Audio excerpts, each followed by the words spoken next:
Let's talk about influence.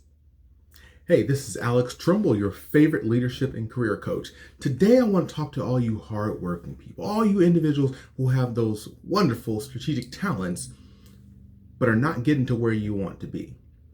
I want to share with you, I'm going to propose that there is something that you need to do, need to grow, need to gain that is going to allow you to continue moving forward. Because right now, there's many of you right now who say, I'm working hard, I'm doing what I'm supposed to be doing, but for some reason, I'm not getting to where I want to be. People are not adopting my proposals. Leadership doesn't take me seriously. And there is something that I'm going to share today that is going to really just lay out exactly how you need to move forward.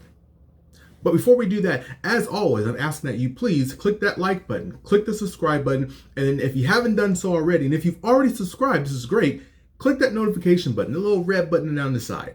That is greatly appreciated. Again, it helps get the message out, help the YouTube algorithm, and again, allows me to continue doing these things at no cost, for free for you. And all I ask is that you take a split second, a millisecond, to click that like button and click the subscribe button if you haven't done so already. So, thank you for that, and let's get going. What I want to talk to you about is influence. See, you can have all the great knowledge, you could be a hard worker, you can be one of those people who always get the job done. But if you don't have influence, your success will be muted. It will be capped at a certain level. And so there's a whole topic around influence, but today I want to keep this relatively short and to the point. Today we're going to talk about three very important things when it comes to influence. And actually I call these the 3 P's. The first thing we're going to talk about is proximity. See, when you want to gain influence, you want to have more quote unquote power, you need to be in proximity of power. You need to be mentored by people who have power. You need to be in the same room as people who have power. So what I'll give you is when I first started my career, my supervisor, now mentor, what he did every single time was every executive level meeting he went to, because he was an executive, he did his best to bring me to that meeting. So there was a number of things that I learned from being in those very high level meetings. We had some great conversations, mentoring conversations afterward about influence and what was going on, why were decisions being made, and so on and so forth. But one of the key things I gained from going to those meetings is being in proximity to people with power, is that people then associated me with having power myself. People associated me because they always saw me in this room, in these meetings full with high-level leaders. They then started assuming, and it's making a great assumption actually, that I had value, that I had something to share. And so that helped me propel my career. So having proximity, being in proximity to leadership, to power, is actually critical for your career. You know, I share this first because I work with a lot of leaders who don't want to, for government people, don't want to move to DC. They rather be away from where the main leadership is because they feel like they have more autonomy. And that may be correct in a lot of instances.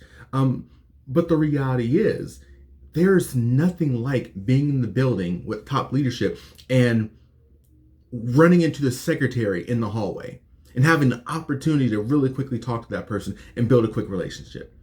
There's nothing like being in the room or in a place around people who have influence and have phenomenal networks that can actually connect you with their networks. The proximity is just so important. And let me tell you, sometimes people think about this proximity thing and they have great people around them, like all these very high level accomplished people around them, and they start to feel bad for themselves. Like, why haven't I accomplished much? And that's a real feeling. I understand that. But let me tell you this though. I think that I'm probably one of the least accomplished people in my network. And I'm happy for it. Because you know what? I have people who I can look around. All my friends are doing extremely well. So I get to look at them and see what they're doing, learn from them. And then I do better. I always have something to strive for. So if you're one of those people who are thinking right now, well, everyone around me is doing so well, but why haven't I? Then you know what? You're in good company, right? Keep that company. You do not want to be the smartest person in the room. You not want to be the most accomplished person in the room, because if you're the most accomplished person in the room, that means you're not getting, you're the most smartest person in the room. That means you're not getting new ideas. You're the one who's sharing ideas, but you're not getting new ideas. If you quote unquote know everything already, and you the most accomplished person in your circle, so you want to be around people who are successful. That's the first thing. So now that we've talked about proximity, I want to talk about the primacy effect. See, primacy basically means primary, which is first, whatever's first. And how the mind works is that whatever we see first, whatever's primary to us, right, whatever's right in front of our eyes, is what we tend to associate most value to. A quick example. If you were to take a list of random names and put them on a list, 1, 2, 3, 4, 5, 6, 7, 8, 9, 10, and go on and so on, so on and so forth. If there was no order to those names, just literally put on a list, we would actually associate those names at 1, 2, and 3 to be of more value than the names at 10, 11, 12. Just because they came first. And because we associated more them to be more important, we then paid more attention to them. And then because we paid more attention to them, we then believe that they are more important. And that's what's really interesting about the brain and how it works, and why we can use these little tiny changes in our behaviors to increase our influence. So, one example I use to teach the primacy effect is if you're in a meeting. If you're in a meeting and you want to be heard, you want to make sure a particular manager is going to hear everything you have to say about your proposal. Where's the best place to sit? Next to them? At the head of the table? Immediately across from them. You want to line your eyes up so every time they look up, they see you. And that means that they don't have to turn left, they don't have to turn right, they're not listening to the side of you. You want to be the first thing they see every time they look up, which then means that they see you and they're paying attention to you. You are primary. And if they're paying attention to you, they then think in their mind, you must be important and what you're saying must be important and valued. So they pay attention to you more. There's so many very interesting ways to do this. Another one is I like to teach is, when you're on a stage, sometimes you see people on a stage getting an award and they'll say, well, it's not me, it's the team, and so on and so forth.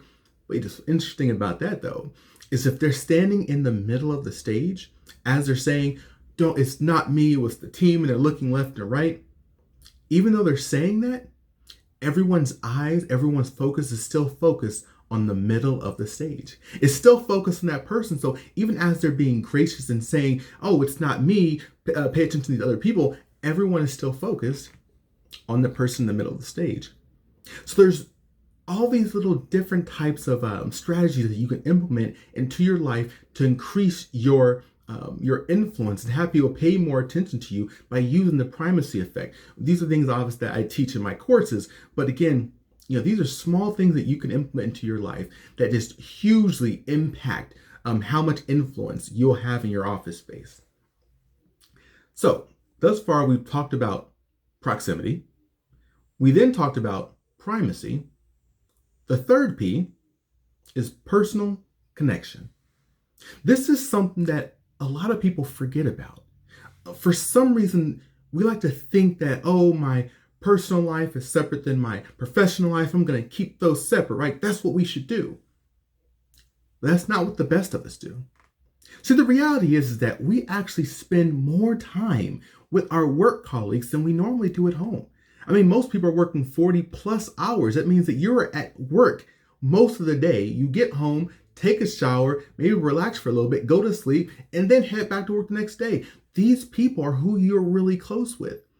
And if you're one of those individuals who are really smart and strategic like myself and what I do teach for my clients, you're going to be there learning about your colleagues and your customers. What did they do this past weekend? How are their kids? Oh, I heard your grandfather was sick or your grandmother was sick. You're going to be learning these little bits of information about them so you can, again, have that strong relationship. I share this not just because it's ooey gooey, but because people are more likely to help. people that they like. Think about it. If you were asked to do something that you didn't have to do it, completely voluntary, and you were asked to do it to help someone, would you rather help that person who you like? Are you more likely to help that person that you like, had some sort of personal connection with? Or the person who you know nothing about, you don't interact with, you don't like them, they don't like you. And again, you don't have to, it's a choice. Yeah, you're much more likely to help and or get help from people who like you. So building those personal connections are key. So now we've talked about proximity. We talked about primacy. We talked about personal connection. And because you've made it this far into the video, I want to share the fourth P. The fourth P is pluck. Pluck that like button. Again, I apologize for being so cheesy, but I greatly appreciate it. Hit that like button. These things really do help, and it helps me spread this message. But to close up, I know there's so many of you right now who don't want to think about the politics. You don't want to think about those external. You just want to focus specifically on getting your job done. But you know what? If you don't have influence, it's going to make it that much more difficult. There are plenty of people who love what they do and focus every day on getting their job done, working on their programs and their projects and so on and so forth, their initiatives and policies. But for some reason, their policies and their programs never move forward. But the person over there who's friends with everyone, person over there who has relationships with everyone, person over there who is politically maneuvering, gets everything they need. Well, that's the reality, is that we are all human. We're all subjective to some level. And so you do have to use these relationships. You do got to use these strategies to get your programs across the finish line. And that's why I'm sharing. I don't want you to hold yourself back because you think that developing influence, developing power is evil. Now, again, I like to share with people, fire can burn you, but fire can also warm you and creates life. And this is why I teach this stuff. So I do want to share with you, there's a couple books below. Again, I think you probably kind of saw this theme coming out. A lot of people have been asking me what books am I reading. So I'm providing down below a few books who I think would definitely help you in regards to increasing your influence. One is Reaching Senior Leadership. The other one is Power. And I'll provide that information below. I also want to provide you with a script, a tool that you can use to have very influential conversations with your supervisors. And that link is below. So all you have to do is subscribe to my newsletter and I will send you that tool. Again, it is a phenomenal tool that I get a lot of great feedback with. I share this with my clients and I'm happy to give this to you at no cost, for free, completely. All you got to do is sign up for the newsletter. And as I always say before I head out for the weekend, stay strong, stay positive, and stay moving.